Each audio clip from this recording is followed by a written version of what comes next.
News కి స్వాగతం. Bulletin లో ముందుగా హెడ్లైన్స్. తుగ్గలిలో పర్యటించిన ముఖ్యమంత్రి వైఎస్ జగన్మోహన్ రెడ్డి గత 58 నెలలుగా వివక్ష లేకుండా పాలన కొనసాగుతుందని వ్యాఖ్య. కడప జిల్లా ప్రొద్దుటూరులో పాల్గొన్న టీడీపీ అధినేత చంద్రబాబు ఈసారి జగన్ ఇంటికి పోవడం ఖాయమని వెల్లడి.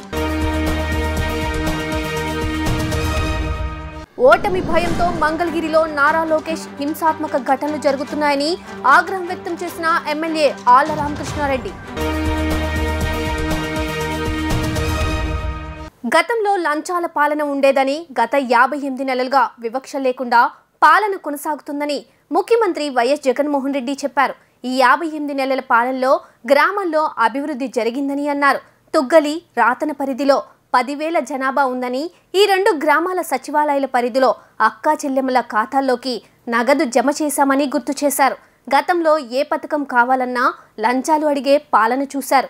కానీ వైఎస్ఆర్సీపీ పాలనలో కులం, మతం, ప్రాంతం చూడకుండా సాయం చేశామని ఆయన స్పష్టం చేశారు.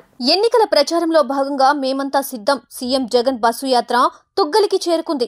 అక్కడి ప్రజలతో సీఎం జగన్ ముఖాముఖి నిర్వహించారు. ఈ సందర్భంగా ఆయన మాట్లాడుతూ బటన్ నొక్కడం ద్వారా నేరుగా తుగ్గలి, రతన గ్రామాల్లో 95% ఇళ్లకు లబ్ధి చేకూరిందని అన్నారు. తుగ్గలి గ్రామంలో అనేక కార్యక్రమాలు చేపట్టాం.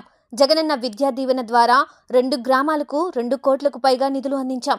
ఒక్క తుగ్గలి పరిధిలో వివిధ పథకాల రూపంలో 29,65,00,000 నిధులు మంజూరు చేశాం. రతన గ్రామానికి పథకాల రూపంలో 26,59,00,000 అందజేశామని సీఎం జగన్ చెప్పారు. మనకు ఓటు వేయని వారికి కూడా సంక్షేమ పథకాలు అందించామని ఆయన గుర్తు చేశారు. ఎక్కడ లంచాలు లేకుండా, ఎక్కడ వివక్ష లేకుండా ఇలా చేయగలము, ఇలా చేసే పరిస్థితి ఉంటుంది అని 5 సంవత్సరాల కిందట ఎవరైనా మీతో చెప్పుంటే, జన్మభూమి కమిటీలు రాజ్యమేలుతా ఉన్న పరిస్థితుల్లో ఏ పని కావాలన్నా, చివరికి మరుగుదొడ్లు కావాలన్నా కూడా లంచాలు అడిగే పరిస్థితిలో ఉన్న పాలన చూశారు మీరంతా. పెన్షన్ కావాలన్నా లంచాలు, మరుగుదొడ్లు కావాలన్నా లంచాలు, సబ్సిడీ మీద ఇచ్చే లోన్లు కావాలన్నా లంచాల పరిధిలో జరిగిన పాలన మీరంతా గమనించినారు. ఆ రోజుల్లో ఎవరైనా మీ దగ్గరికి వచ్చి, లేదు ప్రభుత్వం ఇచ్చే ప్రతి రూపాయి కూడా నేరుగా లంచాలు లేకుండా, వివక్ష లేకుండా మీ ఖాతాల్లోకి వచ్చే పరిపాలన ఒకటి వస్తుంది, అలా చేయగలుగుతాము అని ఎవరైనా చెప్పుంటే మీలో ఏ ఒక్కరూ కూడా నమ్మడానికే ఇది సాధ్యం కాదు అనే మాట మీ నోట్లో నుంచి వచ్చే పరిస్థితి నుంచి ఈరోజు ఈ ఒక్క గ్రామంలోనే, ఈ తుగ్గలి గ్రామ సచివాలయం పరిధిలో ఉన్న 5,200 జనాభా ఉన్న ఈ తుగ్గలి గ్రామ సచివాలయం పరిధిలోనే 1,748 ఇళ్లు ఉన్న ఈ తుగ్గలి గ్రామ సచివాలయం పరిధిలోనే 95% ఇళ్లకు బటన్ నొక్కడం, నేరుగా నా అక్కచెల్లెమ్మల కుటుంబాల ఖాతాల్లోకి డబ్బులు వెళ్ళిపోవడం. ఈ 58 నెలల్లో ఈ ఒక్క తుగ్గలి గ్రామానికి సంబంధించిన సచివాలయం పరిధిలో ఎంత ఇచ్చామో తెలుసా? కేవలం ఈ 58 నెలల కాలంలో 29,65,00,000 29,65,00,000 ఈ ఒక్క తుగ్గలి గ్రామ సచివాలయ పరిధిలో 5,226 జనాభాకు 1,748 ఇల్లున్న ఊరిలో 1,666 ఇళ్లకు అక్షరాల ఈ 58 నెలల కాలంలో 29,65,00,000 రూపాయలు మీ బిడ్డ బటన్ నొక్కాడు, నేరుగా నా అక్క చెల్లెమ్మల కుటుంబాల చేతుల్లోకి డబ్బులు పోయాయి. ఆశ్చర్యంగా అనిపించడం లేదా ఈ నంబర్లు చెప్తా ఉంటే? ఒకసారి గమనించినట్టయితే ఇదే విధంగా రాటన గ్రామానికి సంబంధించిన సచివాలయం పరిధి కూడా తీసుకుంటే అందులో కూడా 4,888 జనాభా ఉన్నారు. ఈసారి జగన్ ఇంటికి పోవడం ఖాయమని టీడీపీ అధినేత చంద్రబాబు అన్నారు. 5 ఏళ్లలో రాయలసీమకు ఏం చేశావంటూ సీఎం జగన్ కు సవాల్ విసిరారు. రాయలసీమకు నీరు అందిస్తే బ్రహ్మాండంగా అభివృద్ధి చెందుతుందని ఆయన అభిప్రాయపడ్డారు. జగన్ కు సీమ అంటే హింస, హత్య రాజకీయాలని విమర్శించారు. కానీ తెలుగుదేశం పార్టీకి సీమ అంటే నీళ్లు, ప్రాజెక్టులు, పరిశ్రమలు అని ఉద్ఘాటించారు. తెలుగుదేశం పార్టీ అధినేత చంద్రబాబు ప్రజాగళం ఎన్నికల ప్రచార యాత్రను కొనసాగిస్తున్నారు. ఈ మధ్యాహ్నం కడప జిల్లా ప్రొద్దుటూరులోని పుట్టపర్తి సర్కిల్లో నిర్వహించిన భారీ సభకు హాజరయ్యారు. ఈ సందర్భంగా ఆయన ప్రసంగిస్తూ జగన్ కు నీటి విలువ తెలియదని, కనీసం ప్రాజెక్టుల గురించి కూడా తెలియదని విమర్శించారు. శ్రీశైలం ఎక్కడుందో ఈయనకు తెలుసా అని ఎద్దేవా చేశారు. రాజోలి బండ ప్రాజెక్టు ఎక్కడుందో కూడా తెలియదని, కానీ అన్నీ తెలిసినట్టు నటిస్తూ ఉంటాడని వ్యాఖ్యానించారు. ఈయన కమల్ హాసన్ కంటే పెద్ద నటుడు అని, అందుకే ఇతన్ని కరకట్ట కమల్ హాసన్ అని పిలుస్తుంటానని వ్యంగ్యాస్త్రాలు సంధించారు. గతంలో గెలిపించిన పులివెందుల ప్రజలు కూడా ఇక జగన్ను నమ్మరని, ఎందుకు నమ్మరో కూడా చెబుతానని చంద్రబాబు వివరించారు. జనంలో విపరీతమైన మార్పు వచ్చిందన్నారు. ట్రెండ్ మారిందని, ఎన్నికల్లో వైసీపీ బెండు తీయడం ఖాయమని పేర్కొన్నారు చంద్రబాబు. బుగ్గలు నిమిరాడు, ముద్దులు పెట్టాడు, మీరు ఐస్ అయిపోయారు. ఏదో చేసేస్తాడని ఊహాగానాలకు వెళ్లిపోయారు. మంచి సమయాన్ని పోగొట్టుకున్నాం. ఇప్పుడు మీకు వాస్తవాలు వచ్చే పరిస్థితి వచ్చింది. సీమలో 52 సీట్లు 49 సీట్లు గెలిపించారు. ఎప్పుడైనా ఒక్క రోజైనా సరే ఈ ప్రజలు నా మీద ఇంత నమ్మకం పెట్టుకున్నారు, వీళ్ళ పరిస్థితి ఏంటి, ఎంతమందికి ఉద్యోగాలు ఇచ్చాను, ఎన్ని ఎకరాలకు నీళ్లు ఇచ్చాను, ఏ రోడ్డు వేశాను, ఏ మంచి చేశానని ఒక్కరోజు ఆలోచించాడా తమ్ముళ్ళు అని మిమ్మల్ని అడుగుతున్నా. ఎంచోపైన ఏం ఆలోచించాడు? అవినాష్ రెడ్డిని ఎట్ట కాపాడుకోవాలి, అది కూడా వస్తానని చెప్తాను. అలాంటి దుర్మార్గమైన పనులు చేసే పరిస్థితికి వచ్చాడు. రాయలసీమలో 12,000 కోట్ల రూపాయలు సాగునీటి ప్రాజెక్టులకు ఖర్చు పెట్టిన పార్టీ తెలుగుదేశం పార్టీ. నీ చిన్నాన్న చంపిన వాడికి ఓటేమి నడడానికి సిగ్గు లేదు? సిగ్గుందా లేదా ఈ ముఖ్యమంత్రికి? సిగ్గుంటే అడగతాడా ఈ ముఖ్యమంత్రి? అంటే ఎలాంటి వాడంటే నిందితుడిని రక్షించుకోవడానికి బాధితులపైనే కేసులు పెట్టాడు, కూతురుపైన కేసులు పెట్టాడు.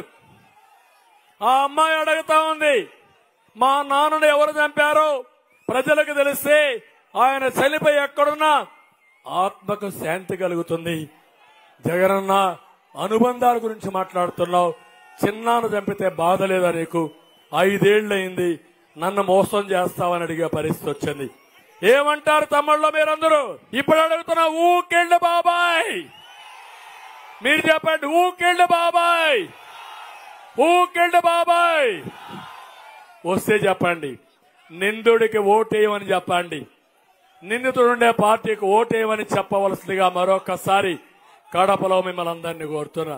ఓటమి భయంతోనే మంగళగిరిలో నారా లోకేష్ ఆదేశాలతో హింసాత్మక ఘటనలు జరుగుతున్నాయని ఎమ్మెల్యే ఆళ్ల రామకృష్ణారెడ్డి ఆగ్రహం వ్యక్తం చేశారు.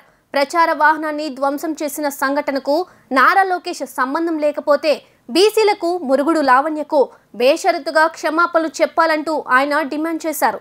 వైఎస్ఆర్ కాంగ్రెస్ పార్టీ ప్రచార వాహనాన్ని ధ్వంసం చేసిన ఘటనపై ఎమ్మెల్యే ఆర్కే స్పందించారు. మంగళగిరిలోని చిన్న పంజా వీధి నుండి వైఎస్ఆర్సీపీ అభ్యర్థి మురుగుడు లావణ్య ప్రచార పాదయాత్రను ప్రారంభించారు. ఈ సందర్భంగా ఎమ్మెల్యే ఆళ్ల రామకృష్ణారెడ్డి మాట్లాడుతూ బీసీ అభ్యర్థి అయిన మురుగుడు లావణ్యను మంగళగిరి నియోజకవర్గ ప్రజలు గెలిపించుకునేందుకు సిద్ధమయ్యారని అన్నారు. ఓటమి భయంతోనే రాత్రి నగరపాలక సంస్థ పరిధి బ్రహ్మానందపురంలో వైఎస్ఆర్ కాంగ్రెస్ పార్టీ ప్రచార వాహనాన్ని ధ్వంసం చేసి వాహన చోదకుడి మీద దాడి చేశారని ఆగ్రహం వ్యక్తం చేశారు. మంగళగిరి నియోజకవర్గంలో పోటీ చేస్తున్న నారా లోకేష్ ఓటమి భయంతోనే ఇటువంటి హింసాత్మక ఘటనలు ప్రోత్సహిస్తున్నాడని ఆరోపించారు. ఇప్పటివరకు ప్రశాంతంగా ఉన్న మంగళగిరిలో హింసలు చెలరేగే విధంగా నారా లోకేష్ కుటిల యత్నాలు చేస్తున్నాడని పేర్కొన్నారు. ఇప్పటికే బీసీలంతా మురుగుడు లావణ్యను గెలిపించుకునేందుకు ఒక తాటిపైకి వచ్చారని, నారా లోకేష్ కు ఓటమి తప్పదని తేల్చి చెప్పారు. నిన్న మెల్లంపూడిలో ఆటో డ్రైవర్ని కొట్టి ఫ్లెక్సీ చింపేశారు వైసీపీ కార్యకర్తలది. మరి టీడీపీ వాళ్ళు ఇలా చేయటం ఏమాత్రం పద్ధతి కాదు. ఇప్పుడే బీసీ మహిళలు కూడా బయటికి వచ్చి మరి పోటీ చేస్తున్న నేపథ్యంలో ఇలాంటి విమర్శలు చేసి మరి మీరు ఓడిపోతారనే భయం కావచ్చు, ఏదైనా కావచ్చు, వైసీపీ వాళ్ళని భయపెట్టాలని ఇలాంటి పనులు మట్టుకి మీరు చేయబాకండి. మేము ప్రశాంతమైన వాతావరణంలో ఎన్నికలకి ముందుకు వెళ్దామని అనుకుంటున్నాము. అందరూ అదే విధంగా వెళ్తే బాగుంటది. ఇలాంటివి మళ్ళీ జరగకుండా ఉంటే చాలా బాగుంటదని తెలియజేస్తాం. ఆటో మీద ఉన్నటువంటి ఫ్లెక్సీలు దించడం, ఆటో డ్రైవర్ ని విచక్షణ రహితంగా కొట్టడం జరిగింది. దాని మీద పోలీస్ స్టేషన్ లో కంప్లైంట్ కూడా చేయడం జరిగింది, ఎఫ్ఐఆర్ అయ్యింది. అయితే ఈ సందర్భంగా లోకేష్ గారికి చెప్తుంది ఏంటి అని అంటే, మీకు ఓటమి తథ్యం అనేది మీరు గ్రహించారు కాబట్టి ఇవాళ బీసీలు పోటీ చేస్తున్నటువంటి దాన్ని మీరు ఓర్చుకోలేక ఇలా హింసాత్మకరమైనటువంటి సంఘటనలు చేస్తే అన్న బీసీలు భయపడిపోతారేమో, వెనకడుగు వేస్తారేమో అనే ఉద్దేశంతో మీరు చేసినట్లుగా నేను భావిస్తా ఉన్నా. దయచేసి ప్రశాంతమైనటువంటి మంగళగిరిలో ఇలాంటి హింసాకర సంఘటనలకి తెర లేపవద్దని చెప్పి నేను కోరుకుంటా ఉన్నా. మంగళగిరి మంచి మంగళగిరి, ప్రశాంతకరమైనటువంటి మంగళగిరి. ఇలాంటి మంగళగిరిలో మరొకసారి అలాంటి సంఘటనలు కనుక పునరావృతం అయితే బీసీలంతా ఏకమయ్యి, ఈ మంగళగిరి ప్రజలంతా ఏకమయ్యి, లోకేష్ గారు మీరు నా చేతిలో సుమారు 5,500 ఓట్లతో ఓడిపోయారు.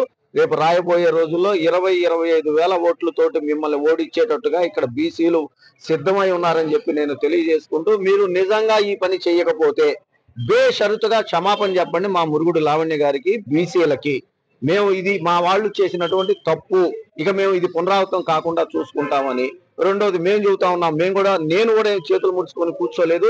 బీసీలు ఒకవేళ ఓర్పుగా సహనంగా ఉన్నప్పటికీ కూడా మళ్ళా కనుక తిరిగి మీరు కనుక పునరావృతం చేస్తే, మీరు కానీ ఇప్పటికీ హైదరాబాద్ నుంచి వలస వచ్చి హైదరాబాద్ లో ఇప్పటికీ నివసిస్తానే మీరు ఉంటా ఉన్నారు. మీరు అమెరికా నుంచి దిగుమతి చేసుకున్నటువంటి మీ ఎంపీ అభ్యర్థి ఒక్క అడుగు కూడా మంగళగిరిలో వేయలేరు అని చెప్పి నేను ఖచ్చితంగా చెప్పగలను. మచిలీపట్నం లోక్సభ అభ్యర్థిగా వల్లభనేని బాలశౌరి పేరును జనసేన పార్టీ అధినేత పవన్ కళ్యాణ్ ప్రకటించారు. దీంతో బందర్ ఎంపీ అభ్యర్థి ఎంపికపై ఇప్పటి వరకు నెలకొన్న ఉత్కంఠతకు తెరపడినట్లు అయింది. 2019 ఎన్నికల్లో బందరు నుండి వైసీపీ ఎంపీ అభ్యర్థిగా వల్లభనేని బాలశౌరి బరిలో దిగి విజయం సాధించారు. బందరు జనసేన పార్టీ అభ్యర్థిపై ఓ డైలమా అయితే నెలకొంది. ఇంకోవైపు జనసేన పార్టీ అధినేత పవన్ కళ్యాణ్తో శుక్రవారం వల్లభనేని బాలశౌరి భేటీ అయ్యారు. ఆ క్రమంలో బాలశౌరి పేరును పవన్ ఖరారు చేసినట్లు సమాచారం. అదీకాక బందరు ప్రస్తుత ఎమ్మెల్యే మాజీ మంత్రి పేర్ని నానికి ఎంపీ వల్లభనేని బాలశౌరి మధ్య చాలా కాలంగా వైరం నడుస్తోంది.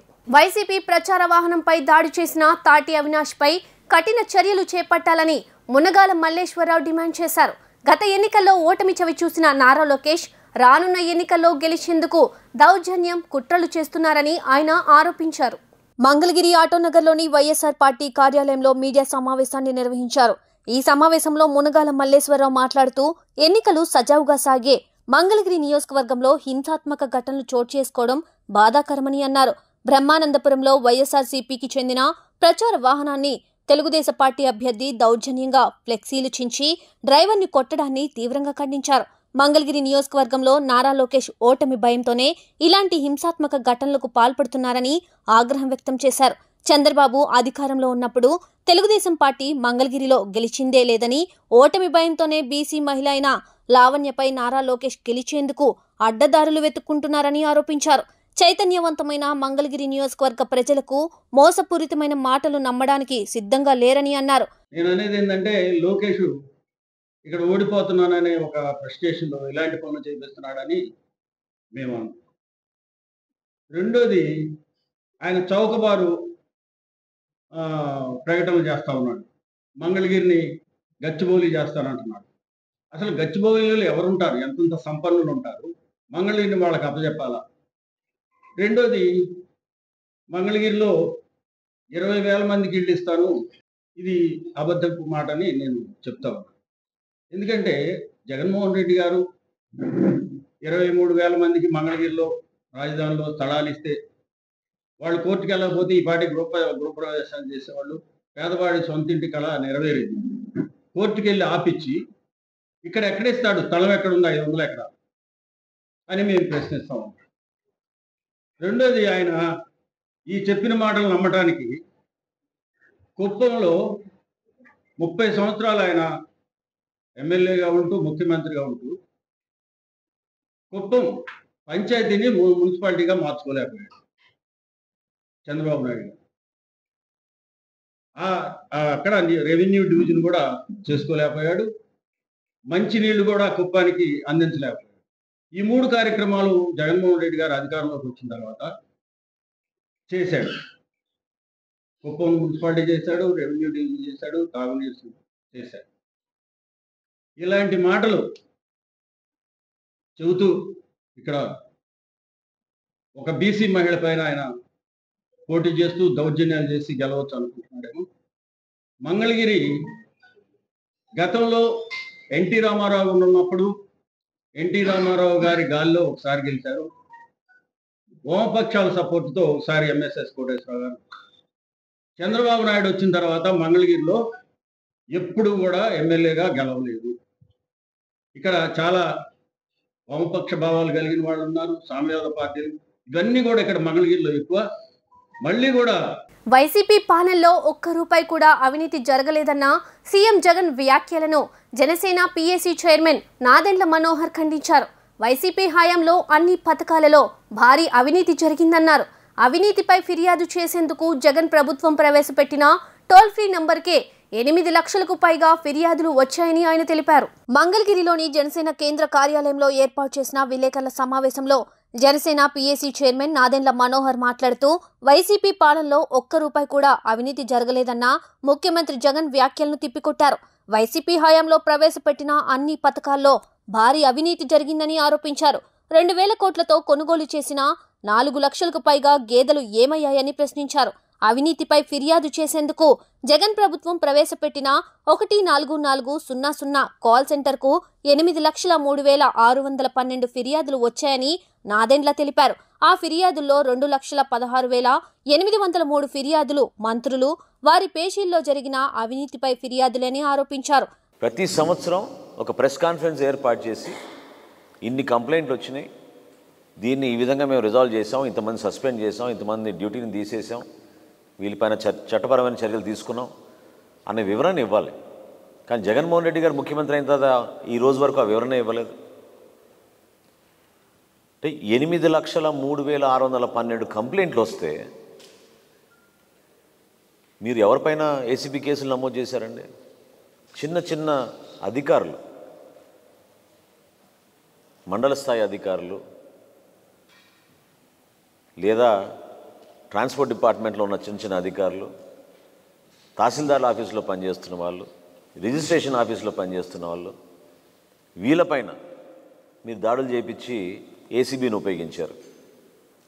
కానీ మంత్రులపైన, మంత్రుల పేషీలపైన, అధికార పార్టీ నాయకులపైన, వీళ్ళపైన వచ్చిన ఈ కంప్లైంట్ల గురించి ఏం చేశారు జగన్మోహన్ రెడ్డి గారు? మీరేమో సర్టిఫికేట్ ఇచ్చుకుంటారా ఒక్క రూపాయి కూడా అవినీతి జరగలేదని? కొన్ని సంఘటనలు నా దృష్టికి వచ్చినాయి, నేనే ఆశ్చర్యపోయాను. ఎందుకంటే ముఖ్యమంత్రి గారు రివ్యూ మీటింగ్లో, ఇది రాష్ట్ర ప్రజలు చాలా గమనించాలి, అంటే దీని ద్వారా మనకు అర్థమవుతుంది ఎటువంటి పరిపాలన జరుగుతుందో మన రాష్ట్రంలో. ముఖ్యమంత్రి గారు అధికార రివ్యూ మీటింగ్లో ఏసీబీ డీజీ ఎవరని అడిగారు. ఆయనే మర్చిపోయాడు. ఇప్పుడున్న యాక్టింగ్ డీజీపీ గారు ఏసీబీ డీజీగా కూడా వ్యవహరిస్తున్నారు ఆయన. అంటే పరిపాలన పైన ఏ మాత్రం మీరు శ్రద్ధ చూపించకుండా అవినీతి తాండవం ఆడుతుంటే మీరేమో సర్టిఫికెట్ ఇచ్చుకుంటారా? చాలా అద్భుతంగా ఉంది మా పరిపాలన, రూపాయి అవినీతి జరగలేదని. అసలు టీచర్ ట్రాన్స్ఫర్లో ఎన్ని 100 కోట్ల రూపాయల అవినీతి జరిగింది. ఇంకా ఆశ్చర్యకరమైన సంఘటన ఏంటంటే, ఒక మంత్రి గారు ఒక సీనియర్ ఐఏఎస్ అధికారిని పిలిపించి ఒత్తిడి చేసి ఫైల్ సంతకం చేయమంటే చేయకపోతే 100 కోట్ల రూపాయల అవినీతిలో పాల్పడమని అధికారి పైన ఒత్తిడి తీసుకొచ్చారు. దళితులు వేలిముద్రగాళ్లని డ్రైవర్లంటూ ఎగతాళి చేసిన చంద్రబాబుకు రాజకీయ సమాధి కడతామని వైఎస్ఆర్సీపీ ఎంపీ నందిగం సురేష్ మండిపడ్డారు. దళితులకు రాజకీయ పదవులు వస్తే నీకెందుకు అంత కడుపు మంట? డ్రైవర్ల పట్ల మీకెందుకంత చిన్న చూపు? టిప్పర్ డ్రైవర్లు, ఆటో డ్రైవర్లు దేనికి పనికిరానట్టుగా చంద్రబాబు మాట్లాడుతున్నారని ఆరోపించారు. మరి రాష్ట్రంలో ఆటో డ్రైవర్లుగా, టిప్పర్ డ్రైవర్లుగా లక్షల మంది పనిచేస్తున్నారని ఆయన వెల్లడించారు. తాడేపల్లిలోని వైసీపీ కేంద్ర కార్యాలయంలో ఏర్పాటు చేసిన విలేకరుల సమావేశంలో ఎంపీ నందిగామ సురేష్ మాట్లాడుతూ, చంద్రబాబు అహంకారానికి దళిత, బీసీ, మైనార్టీలు, డ్రైవర్లు తగిన బుద్ధి చెబుతారన్నారు. చంద్రబాబు రక్తంలోనే కులపిచ్చి ఉంది, అందుకే దళితుల్ని పదే పదే అవమానిస్తున్నాడు. దళితుల్లో ఎవరైనా పుట్టాలని కోరుకుంటారా అని నాడు అవమానించాడు. సీఎం జగన్ నేడు ఎస్సీ వ్యక్తికి ఎమ్మెల్యే సీటిస్తే వేలిముద్రగాళ్లకు సీట్లంటూ ఎగతాళి చేస్తున్నాడు. పేదోడి పట్ల ప్రేమ చూపే జగన్ మళ్లీ సీఎం అవుతారని ఎంపీ సురేష్ అన్నారు. చంద్రబాబు నాయుడు నీచ సంస్కృతి కలిగిన వాడు అనడానికి ఇంతకు మించి నిదర్శనం వేరేదేం అవసరం లేదనుకుంటున్నాను నేను. ఎందుకంటే గతం నుండి ఇప్పటి వరకు చంద్రబాబు నాయుడు కులపిచ్చి అనేది ఇంకా పోయినట్లేదు, పోదు కూడా. ఎందుకంటే అది రక్తంలో ఇమిడిపోయి ఉంది. ఒక ఎస్సీ నాయకుడు ఒక దళితుడు, ఒక పేదవాడు, ఒక డ్రైవర్కి, ఒక ట్రిప్పర్ డ్రైవర్గా అవకాశం కల్పించిన జగన్మోహన్ రెడ్డి గారిని ఆయన చూసిన చిన్నచూపు మనందరం కూడా గమనించవచ్చు. డ్రైవర్ల మీద చంద్రబాబు నాయుడుకు ఉన్న చిన్నచూపు, ట్రిప్పర్ డ్రైవర్లుగా ఉండేవాళ్ళందరూ, ఆటో డ్రైవర్లుగా ఉండేవాళ్ళందరూ, అంటే డ్రైవర్ వ్యవస్థే వ్యర్థం అన్నట్టుగా, వాళ్ళు ఎందుకు పనికిరాని వ్యక్తులు అన్నట్టుగా చంద్రబాబు నాయుడు మాట్లాడిన విధానం మనం అందరం కూడా చూసాం. మరి రాష్ట్రంలో లక్షల మంది డ్రైవర్లు, ఆటో డ్రైవర్లు అయితేనే, వ్యాను డ్రైవర్లు, చంద్రబాబు నాయుడు డ్రైవర్లు అయితేనేమి, చంద్రబాబు నాయుడుతో కొడుకుకి కోడలకు ఉన్న డ్రైవర్లు అయితేనేమి, వీళ్ళందరూ కూడా డ్రైవర్ వ్యవస్థ నుంచి వచ్చిన వాళ్ళే. వాళ్ళు లేకపోతే ఒక పూట కూడా ఈ రాష్ట్రంలో గడవదు. అది అందరూ గమనించాలి. ఆర్టీసీ వ్యవస్థ కానీ ఏదైనా కానీ డ్రైవర్ వ్యవస్థ ఎంత గొప్పదంటే ప్రతిరోజు వాళ్ళు ఉండటం వల్ల మాత్రమే ఈ రాష్ట్రం ముందుకు నడుస్తూ ఉంది. అలాంటి డ్రైవర్లను పట్టుకొని చంద్రబాబు నాయుడు, అందున ఒక ఎస్సీ నాయకుడిని పట్టుకొని, ఒక పేదవాడిని పట్టుకొని వేలుముద్ర, ఎడమ చేత్తో వేలుముద్ర వేసేవాళ్ళు అని చెప్పి మాట్లాడుతూ ఉన్నాడు. చంద్రబాబు నాయుడు గారికి మరొకసారి చెప్పదలుచుకున్నాం, మోసాలు చేయటం, నీకులాగా వెన్నుపోటు పడవడం మా ఎస్సీ నాయకులకో, మా బీసీ నాయకులకో, మా మైనార్టీ నాయకులకో, అదేవిధంగా ఎస్టీలకో ఎవరికీ తెలియదు. నీకులాగా తిరుపతిలో జేబులు కొట్టి బతకడం మా వల్ల కాల. నీకులాగా నమ్మిన వాడిని వెన్నుపోటు పొడిచి అధికారాన్ని చేజిక్కించుకొని సొంత తమ్ముణ్ణి కట్టేసి ఎటూ బయటికి రాకుండా హింసించి కన్న తండ్రి ఎవరు? చంద్రబాబు నాయుడు తండ్రి ఏమైనా అమెరికాలో కొన్ని సంస్థల యజమానా? కాదు కదా. అతను కూడా వ్యవసాయం నుంచి, ఏలుముద్ర నుంచి పుట్టుకొచ్చిన. వార్తలు ముగించే ముందు హెడ్లైన్స్ మరోసారి. తుగ్గలిలో పర్యటించిన ముఖ్యమంత్రి వైఎస్ జగన్మోహన్ రెడ్డి గత 58 నెలలుగా వివక్ష లేకుండా పాలన కొనసాగుతుందని వ్యాఖ్య. కడప జిల్లా ప్రొద్దుటూరులో పాల్గొన్న టీడీపీ అధినేత చంద్రబాబు ఈసారి జగన్ ఇంటికి పోవడం ఖాయమని వెల్లడి. ఓటమి భయంతో మంగళగిరిలో నారా లోకేష్ హింసాత్మక ఘటనలు జరుగుతున్నాయని ఆగ్రహం వ్యక్తం చేసిన ఎమ్మెల్యే ఆళ్ల రామకృష్ణారెడ్డి.